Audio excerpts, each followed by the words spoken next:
Toujours plus d'actu sur BX1 +. Allez, on va commencer cette émission avec une bonne nouvelle, une relative bonne nouvelle en tout cas. Ce sont les chiffres de contamination qui continuent à être orientés à la baisse, baisse sensible à l'échelle du royaume.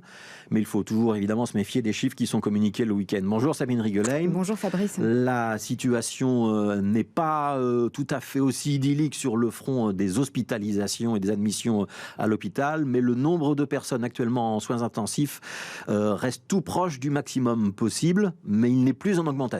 Allez, on va commencer par les contaminations pour se donner un peu de baume au cœur. 12 810 nouveaux cas ont été enregistrés pour la Belgique vendredi dernier, ce qui représente une diminution notable par rapport à la semaine précédente, puisqu'elle équivaut à un recul de 23%. La tendance à la baisse au niveau des contaminations observée depuis maintenant plusieurs jours s'accélère donc à l'échelle du pays.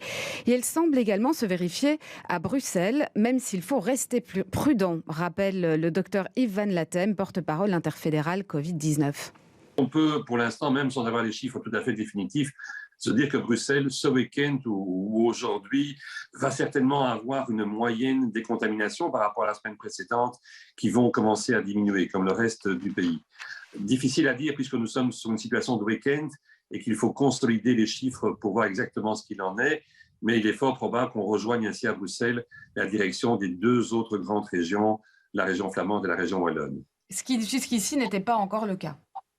Ce qui n'est pas encore le cas, il faut dire que la région flamande était montée beaucoup plus haut que les autres régions. Elle a entamé sa diminution plus tôt, que la région wallonne était montée un peu plus qu'à Bruxelles. Bruxelles a été pour une fois le champion, je dirais, dans une relative maintenue des nombres de contaminations, que la région wallonne était déjà arrivée à une moyenne autour de 0 à la fin de la semaine précédente et que maintenant on devrait avoir le même genre de chiffres dans la région bruxelloise.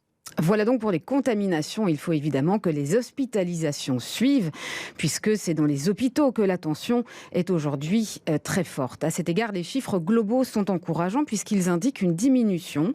Pour ce qui est des admissions en hospitalisation générale, c'est plus compliqué néanmoins pour les soins intensifs. Les hospitalisations en soins intensifs ont continué à augmenter et ont atteint un plafond aux environs des 840 lits occupés, dont en région bruxelloise de manière significative, puisqu'on avait de l'ordre d'une quarantaine de pourcents des lits qui étaient occupés. Ces lits de soins intensifs commencent à être un tout petit peu moins occupés à partir d'aujourd'hui, puisqu'il y a une douzaine de lits en moins qui sont occupés, aux environs des 827 lits occupés. Il faudra encore voir exactement ce qu'il en est dans la région bruxelloise pour voir si là aussi la diminution commence à s'entamer.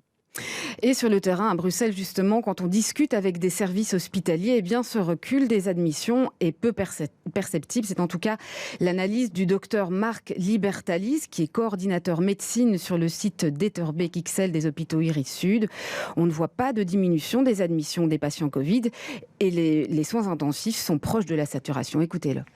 Avec des admissions quotidiennes de plusieurs patients qui malheureusement sont pour la grande majorité des patients non vaccinés et qui nécessitent une hospitalisation tant en salle d'hospitalisation classique qu'aux soins intensifs. Les admissions, nous avons admis de nouveaux patients au sein de notre institution entre la journée d'hier et d'aujourd'hui, ce qui fait que sur l'institution, nous avons 29 patients actuellement hospitalisés en salle d'hospitalisation classique et nous avons 8 patients hospitalisés aux soins intensifs pour une Covid sévère. Mais on va terminer avec une note optimiste. Le docteur Van Latem, lui, se veut encourageant de manière générale. Le pic, dit-il, est probablement derrière nous. Nous sommes en train d'entamer la descente qu'on souhaite la plus rapide. C'est l'effet des mesures qui ont été prises lors du premier et du deuxième Codeco. Trop tôt pour savoir celle du troisième Codeco. Je pense qu'effectivement, on espère tous que ceci va accentuer cette diminution pour libérer le plus rapidement une place pour les patients non Covid dans nos soins de santé.